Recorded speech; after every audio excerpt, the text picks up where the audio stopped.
Tonight, it is threatening the Estes Park area. Firefighters continue efforts to hold the line against 2 historic wildfires. Homeowners can only watch and pray. We don't know the fate of our property for sure. An incoming snowstorm could offer some relief. It could also dump half a foot of snow on Denver. And if the snow doesn't keep you inside, the coronavirus might. Our state is seeing a record number of cases, and that could force businesses to shut their doors again.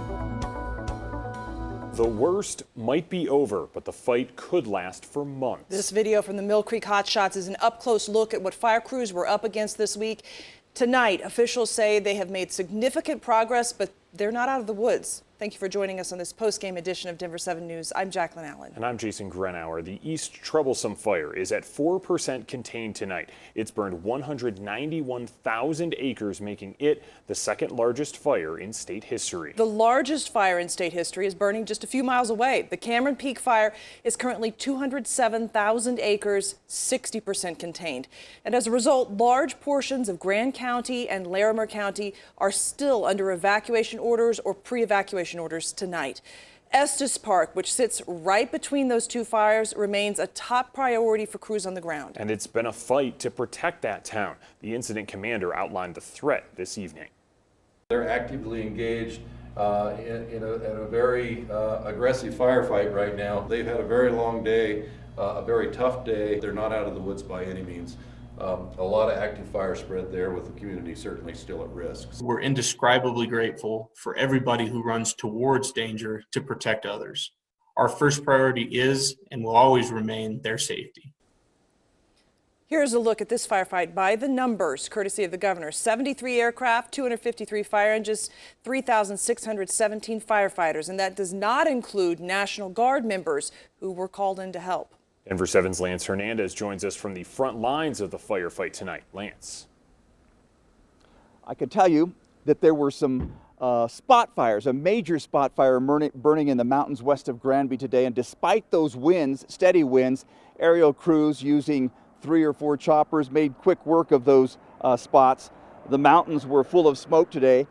Still, a number of residents here in the Granby area felt safe and secure, especially one minute, but maybe a little more nervous the next minute, depending on the direction and the strength of the winds. Most locals drove up to the high spots in town to kind of scan the horizon. They did that multiple times today. People have lost their homes. Good friend. It's such a sickening feeling of helplessness. And I kept saying, this is a lesson and we are not in control. I think I feel Granby safe now that I saw the moisture coming in, the temperatures drop. I hope so. More the better. They're calling for what, anywhere from 6 to 10 inches, 20 inches maybe. And Fire Command says that moisture will help. Now, they said snow's a big help. It can present its own challenges just in terms of safety and moving crews around, but they said they will use that to their advantage. The locals here in Granby are grateful to hear that. Reporting live in Grand County, Lance Hernandez, Denver7. Lance, thank you. Let's switch now over. Our team coverage tonight continues with meteorologist Stacey Donaldson. Stacey, we are about to see a major change in the weather. It couldn't come soon enough. Absolutely. We've been waiting for days for this cold front to move into Colorado. We're already starting to see the rain and the snow come down from the north. So this cold front will be affecting us as we go into the next 24 hours. The cold front now just entering into the state. We have rain and snow, as I mentioned, that is pushing down into Colorado. So we're thankfully starting to see a little bit more of this showing up on the radar, especially in the areas that need it. So this will become more widespread going into tonight and tomorrow. Our wind gusts are still pretty high off to the west. So we're watching that very carefully. But as for watches and warnings, we have a winter weather advisory in effect for eastern Colorado for Sunday and a winter storm warning in effect for the western half of the state. And that's for those higher snow amounts and gusty winds. Now, Denver is under that winter storm warning for Sunday, and we're expecting potentially about 5 to 10 inches of snow that will start overnight tonight and last through tomorrow and into Monday. Our overnight low will be 16 degrees, and it's going to be a really cold day tomorrow. I'll have more on the forecast for tomorrow. We'll talk timelines, when we expect this snow to show up and leave, along with snowfall totals for the entire state. All right, thanks, Stacey. And a lot of us are asking the same question tonight. How does a fire like this big get started? Firefighters still don't have the answer for either the East Troublesome fire or the Cameron Peak fire. We asked again tonight. Officials told us they are, quote, probably human caused, but that's still under investigation. Denver7 is doing what other stations can't do. We are using our nonprofit foundation, Denver7 Gives, to help the people impacted by these fires. So we've partnered with 3 community partners, including the Grand Foundation, to ensure every dollar raised stays here in Colorado. Now to give, go to thedenverchannel.com, click on Denver7 Gives, and look for Help Colorado Wildfire Victims in the drop-down. We've been so overwhelmed by your generosity. More than 400 of you have given so far more than $50,000. It is hard to overstate just how quickly coronavirus is spreading right now. 1,500 positive cases were reported today, a single-day record for the state of Colorado. This graph shows the dramatic spike in cases in just the last week. Our 3 highest single-day case counts have all come in the last 3 days. The number of people hospitalized with the virus or a suspected case of the virus is nearly 600 tonight. It's still half of the number of beds in use at the peak of this virus in April. State leaders say at this current pace, we will pass our April peak by Thanksgiving. And as a result, some restrictions are tightening up. Gatherings are limited to 10 people, 2 households for most of the state and all of the Denver metro. Individual counties are also being forced to tighten up too. Adams County will close all gyms and reduce capacity at other businesses on Wednesday because of the coronavirus surge. Jefferson County may have to do the same in the next few weeks. Commerce City Detective CURT Holland was laid to rest today. The 37-year-old is one of 2 people killed in a crash on October 16th. Fellow officers offered words of encouragement for Holland's family at today's service.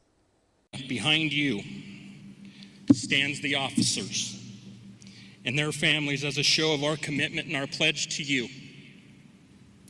Nora and Bennett, we will surround you and support you in the days, weeks, months, and years to come. We loved Kurt, and we love you. The department did start a fund for Holland's family and the family of the other victim in that crash, 31-year-old Francesca Dominguez. We have posted those links on thedenverchannel.com. The U.S. Senate is working through the weekend, and it appears likely we will have a new Supreme Court justice by Tuesday morning. A procedural vote on the nomination of Amy Coney Barrett will happen tomorrow. A final vote at this pace will happen Monday night. If confirmed, she'll be placed on the court closer to Election Day than any other justice in modern history. The U.S. Elections Project says more than 55 million people have voted so far. About 1.5 million of those votes are here in Colorado. And one of them is John Hickenlooper, Colorado's Democratic candidate for the U.S. Senate. He cast his ballot today, telling Denver7 that voters have many issues on their minds right now. I think this is one of those years where your health care is on the line, our climate is on the line, women's rights are on the line, our public lands are on the line, our clean air, clean water is on the line. It's there's an awful lot of issues where there's a clear division. Hickenlooper, who once famously said he'd hate being a senator, leads Republican Senator Cory Gardner by 8 points in both polls taken this month. It is a move decades in the making. Denver South High School is finally dropping the Rebels mascot after years of trying to separate the name from its Confederate roots. In a statement, the school announced it will become the Ravens instead. All right, the Broncos are gearing up for the biggest game of the year when the Super Bowl champion Chiefs come to Empower Field tomorrow. And Denver7 sports anchor Nick Rothschild says it's gonna be okay. As much as we've built this weekend's Broncos-Chiefs matchup into a clash of the Titans, it's really a house money game for Denver. Nobody, and I mean nobody, expects the Broncos to even stay in the same area code as Kansas City. So why not play loose? Here to get you ready for all the action is our Broncos insider Troy Renck. What is it they say, that everyone has a plan until they get punched in the mouth? Well, the Broncos face their biggest fight of the season, hosting the defending Super Bowl champion Chiefs on Sunday.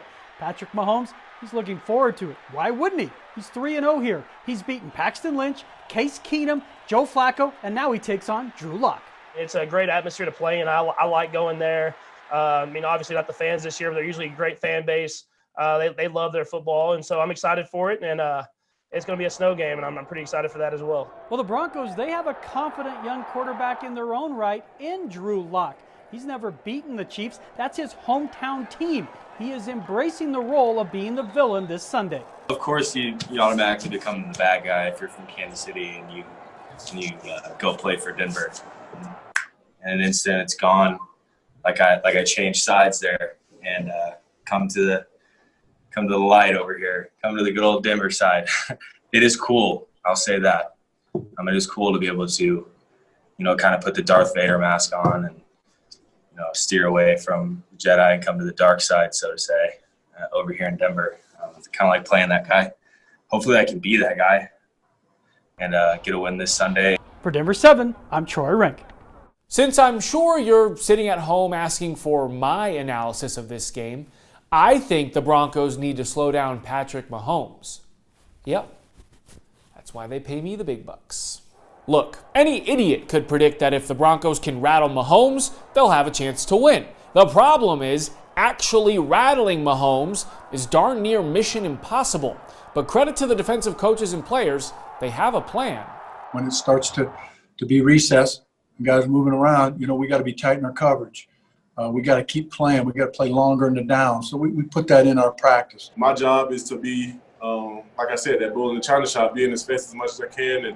And the whole front seven, we want to get in his face and disturb him as much as we can. Because like you said, he's a dynamic playmaker. He can move out the pocket and make plays deep downfield. So our main thing is just going to try to contain him as much as we can. If you can make a QB do something that's not the normal, you've already won. If he has to adjust the way he throws the ball, if he has to try to throw it over your head, you've already won because he's going out of his normal routine to try to deliver a pass. But when you go out of your normal routine, you're more prone to make a mistake. Early in the week, the Chiefs were about 10-point favorites. Now that line has fallen to just over a touchdown. Maybe that has something to do with the weather, or maybe the wise guys seem to think the Broncos can pull off the upset. Can't wait to find out. Back to you.